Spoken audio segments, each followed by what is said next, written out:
Good morning, students. So today we are going to start our next unit of business studies, that is unit number 2, forms of business organization.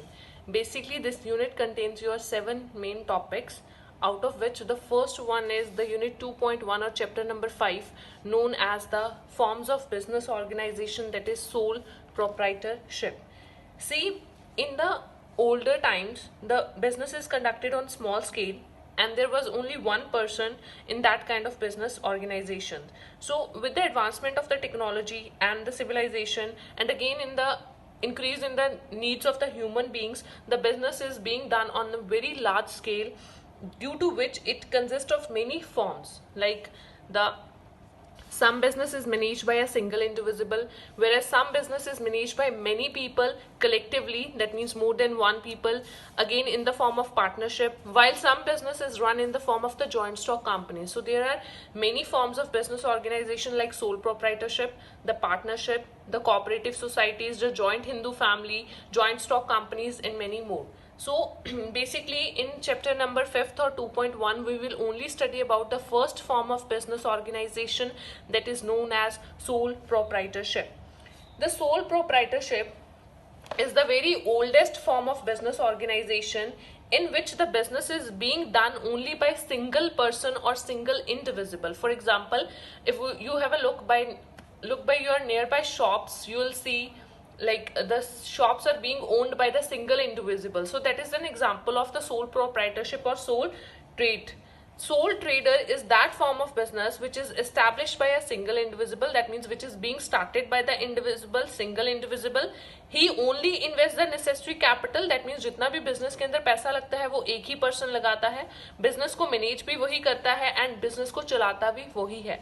Such a businessman, ऐसे businessman को हम बोलते हैं the sole trader, and such a trade is known as the sole trade. So today we will study about its various features of sole proprietorship. The first one is indivisible ownership. The indivisible ownership here stands that the business is being owned and run by only one individual. That means he is the sole owner of all the assets and resources of the business. Business के जितने भी assets हैं like land, building, plant, machinery, business के जितने भी resources हैं उनका सबका जो owner है या मालिक है वो सिर्फ एक individual होता है. That is the basic feature of sole proprietorship. Here the second comes the sole management. Sole management means in sole trade owner only performs the function of management, और बिजनेस को जो संभालने की रिस्पॉन्सिबिलिटी होती है that is only of the sole trader. But with the increase in the size and volume of business he can appoint managers. See, पैसा एक ही person invest कर रहा है, बिजनेस को चला मैनेज एक ही पर्सन रहा है, बट अगर बिजनेस का साइज बहुत लंबा हो जाए तो वहां पे वो अपने बिजनेस की मैनेजमेंट के लिए मैनेजर्स को अपॉइंट कर सकता है. बट वहां पे जो कैपिटल इन्वेस्टमेंट है या जो मेजर डिसीजंस है that is only with the owner of the business. That means the responsibility of the business is only of the manager. Business के अंदर कोई भी प्रॉफिट होता है वो भी सिंगल पर्सन का होगा, एंड अगेन बिजनेस के अंदर कोई भी लॉस होता है तो वो भी उसी ओनर को बेयर करना पड़ेगा. मैनेजर्स जो होते हैं they are only used for the increase size of the business, and वो सिर्फ बिजनेस को संभालने का काम करती हैं. Next third is the unlimited liability. See, liability होता है जब भी हमें बिजनेस को किसी भी तरह की पेमेंट करनी होती है टू द आउटसाइड पार्टीज, या बिजनेस के लिए कोई भी बाउंडेशन जो उसे पूरी करनी पड़ती है. लायबिलिटी बेसिकली दो तरह की होती हैं, limited and unlimited. In unit 2 you will study about the limited and unlimited liability in every kind of business organisation. Unlimited liability का मतलब है जहां पे आपकी कोई भी लिमिट नहीं है. लिमिट का मतलब यहाँ पे क्या है, मान लो बिजनेस को कोई भी लॉस फेस हो जाए तो लॉसेस के टाइम पे जो लॉसेस की पेमेंट करने के लिए, मान लो बैंक से कोई लोन लिया है, लोन आप रीपे नहीं कर पा रहे, बिजनेस लॉसेस में चला गया, आपके पास लोन वापस देने की कैपेसिटी नहीं है, तो वहां पे आपकी जो बिजनेस के एसेट्स हैं उनको बेच के लोन रीपे होता है. अगर फिर भी लोन की कुछ ना कुछ अमाउंट बच जाए तो बैंक आपके पर्सनल एसेट मीन्स आपका घर, आपकी गाड़ी, आपका जो भी पर्सनल लैंड प्रॉपर्टीज हैं उनको भी वो सील कर सकते हैं, उनको सोल्ड आउट करके वो अपने लोन को रीपे कर सकते हैं. तो अनलिमिटेड लायबिलिटी का मतलब है to in case of any kind of heavy losses और if the business assets are not sufficient to make payment, then the personal property or the domestic asset, जो उसके घर का खुद का सामान है, पर्सनल चीजें हैं, that should be used to pay off the debts or the loans for the business. So यहाँ पे जो बिजनेस का ओनर होता है उसकी लाइबिलिटी ऑलवेज अनलिमिटेड, जिसकी कोई लिमिट नहीं होती, वो कहीं तक भी रीपे करने के लिए उसके एसेट्स को यूज कर सकती हैं. Fourth is freedom in selection of business. This is a simple point. Sole trader can select any trade according to his wish or will. Like there are many kind of business forms, but with the suggestion of many people, he or she can opt for the one. उसके अंदर soul trader के अंदर जो person है उसके ऊपर कोई pressure नहीं होता, वो अपनी मर्जी से किसी भी तरह के बिजनेस के अंदर इन्वेस्ट कर सकता है. Fifth is the secrecy. Simple point. If the business is being owned, run, directed and managed by one person, तो सारे के सारे बिजनेस के इंपॉर्टेंट अफेयर्स की इंफॉर्मेशन एक ही पर्सन के पास होगी, और एक से ज्यादा लोगों के साथ जब वो शेयर नहीं होगी तो वहां पे बिजनेस के अंदर सीक्रेसी बहुत ज्यादा मेंटेन्ड होगी.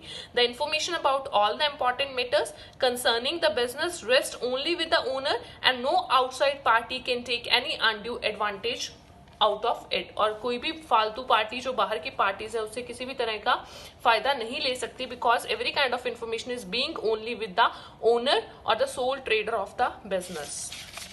सी the next is the undivided risk. Undivided risk simple है मीन्स, मान लो दो लोगों ने बिजनेस किया है तो दो ही प्रॉफिट बांटेंगे, दो ही लॉस बांटेंगे. बट अगर बिजनेस एक ही पर्सन कर रहा है तो सारा का सारा प्रॉफिट भी उसका और सारा का सारा लॉस भी उसका. So the profit and loss of the sole trader are related to the owner only. He enjoys all the gains and bears all the losses. Profit भी उसके और लॉसेस भी उसके. Seventh is suitable for some special form of business. ये जो soul traders होते हैं या सोल प्रोप्राइटरशिप बिजनेस होता है वो बहुत ही special form of business organization के लिए होते हैं, जिसके अंदर which require the indivisible attention and the service and which can only be started by the sole trader, like agriculture, the job of stitching, the sweet making, the beauty parlour etcetera, that are being need attention of single individuals and individual services. So they are the best form of business organization. Last is no separate legal entity of the business. Here that means the owner of the business and the business is one and the same. Business and जो businessman होता है they are not considered separately. उनको अलग अलग नहीं माना जाता. Business की कोई अपनी existence नहीं है. Business सिर्फ businessman के थ्रू ही जाना जाता है. जितनी भी assets and liabilities होती हैं business की वो businessman की ही होती हैं. और जो बिजनेसमैन है that only alone will be responsible for all the trade activities of the business and not the trade itself. That means business has no separate legal existence और the entity and the owner and the business are one and the same. So वहां पे जो entity के ऊपर कोई effect नहीं आता. This is all about the features of sole proprietorship. Thank you students.